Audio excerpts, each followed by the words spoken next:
جنوبهم عن المضاجع يدعون ربهم خوفا وطمعا আমি আল্লাহর বান্দাদের মধ্যে এমন কিছু বান্দা আছে এই শীতের দিনে এত বড় রাত্রি 13 ঘন্টা রাত্রি কত ঘন্টা 13 ঘন্টা 5:30টায় শুরু হয় 6:30টায় শেষ হয় গত কয়েকদিন আগে আরো আগে ছিল 5:10 মাগরিবের নামাজ পড়তেন এখন 5:30 13.5 ঘন্টা 14 ঘন্টা রাত্রি হয় বান্দা তুমি ফজরের সময় ঘুমায়া থাকো তাহাজ্জুদের ওয়াক্তে 2 রাকাত নামাজ তুমি পড়তে পারো না আমার নবী আপনার নবী মেরাজ রজনীতে যখন জান্নাতের মধ্যে গেলেন জান্নাতের মধ্যে নূরের নবী কোরআন তেলাওয়াতের আওয়াজ শুনলেন কোরআন তেলাওয়াতের আওয়াজ জান্নাতের মধ্যে শোনার পরে আরেকটু জান্নাতে যাওয়ার পরে পেয়ারা হাবিবুল্লাহ জান্নাতের মধ্যে জুতার খসখস আওয়াজ তিনি শুনলেন মেরাজ থেকে আসার পরে ফজরের নামাজের সময় আমার নবী বিলালকে ডাকে ও বিলাল তুমি কাছে আসো বিলাল ভয় ভয়ে রাসূলুল্লাহর কাছে আসে না আমার নবী বলেন আখবিরনি ইয়া বিলাল ফাইন্নী সামিআতুহু দাফানা আলাইকা বাইনা ইয়াদাইয়া ফিল জান্নাহ ও বিলাল রে গত রাত্রিতে আমি যখন আল্লাহর জান্নাতে গেলাম জান্নাতের মধ্যে তুমি বিলালের পায়ের খসখস আওয়াজ আমার কানের মধ্যে ভেসে আসলো ও বিলাল রে কি আমল তুমি করলে রে বিলাল আমাকে একটু বলো বিলাল বলো হুজুর যেদিন থেকে আপনি আমাকে মসজিদের মুয়াজ্জিন নিযুক্ত করেছেন বাইতুল্লাহ চত্বরে আযানের জন্য নির্বাচন করেছেন মা মিন ইয়াউমিন ওয়া লাইলাতিন ইল্লা তাতাহহারতু ফীহি সাল্লাইতু ফীহি রাকাতাইন মা ইসতাতাতু ও রাহমাতুল লিল আলামিন যতবার ওযু করেছি ওই ওযু দিয়ে ফরজের আগে আমি বিলাল 2 রাকাত তাহিয়াতুল ওযু কিংবা দুখলুল মসজিদ আমার সামর্থ্য অনুসারে আমি আদায় করেছি আমার নবী বললেন বিলাল রে এই কারণে তুমি হচ্ছ দুনিয়ায় কিন্তু তোমার পায়ের আওয়াজ আমার আল্লাহ তাআলা জান্নাতের মধ্যে নিয়ে গিয়েছে আল্লাহু আকবার সেই রকম খাসলাত তো আমাদের নাই তাহাজ্জুদ আমাদের অ্যাকাউন্টের মধ্যে নাই আপনার অ্যাকাউন্টে তাহাজ্জুদ থাকতে হবে আপনার আমলের মধ্যে নফল থাকতে হবে আওয়াবিন থাকতে হবে চাশতের নামাজ থাকতে হবে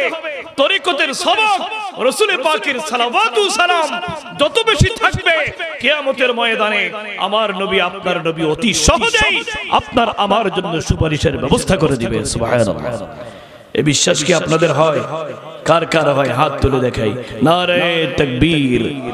নারে তাকবীর নারে রিসালাত আল্লাহ কবুল করুক জোরে বলুন আমিন আপনার নবী আমার নবী প্রথম আসমানের মধ্যে আদম নবী এভাবে যেতে যেতে নূরের নবী ষষ্ঠ আসমানের মধ্যে গেলেন মুসা নবীর সাথে দেখা হলো মুসা নবী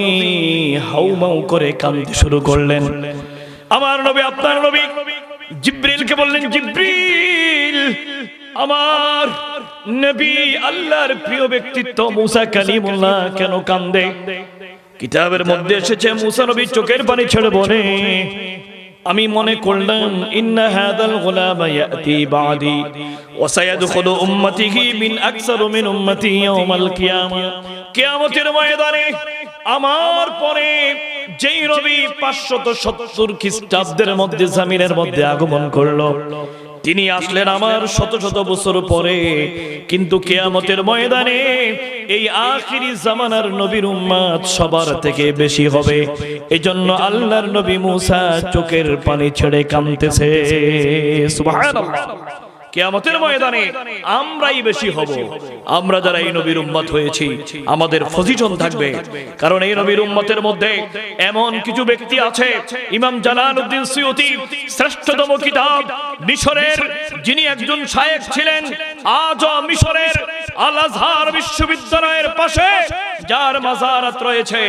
তিনি সেখানের মধ্যে একটি কিতাব লিখেছেন খাসাইসুল কুবরা সেই কিতাবের মধ্যে এসেছে মুসা নবী যখন তাওরাত তিলাওয়াত করতেছেন বারবার শুধু আখিরি জামানার নবীর উম্মতের মর্যাদা ফজিলত দেখে আল্লাহর কাছে বলতেছেন আল্লাহ এই উম্মতগুলোকে আমি মুসার উম্মত বানায়া দাও একবার তিনি বললেন আল্লাহ হুমুল মুস্তাজিবুনা ওয়াল মুস্তাজাবাত শেষ জামানার মধ্যে এমন কিছু উম্মত তোমার হবে আল্লাহ এমন কিছু বান্দা হবে যেই বান্দারা আখিরি জামানার নবীর উম্মত হবে, তারা যখন তোমার কাছে হাত তুলে দোয়া করবে, তুমি আল্লাহ তাদের দোয়া কবুল আর মঞ্জুর করবে।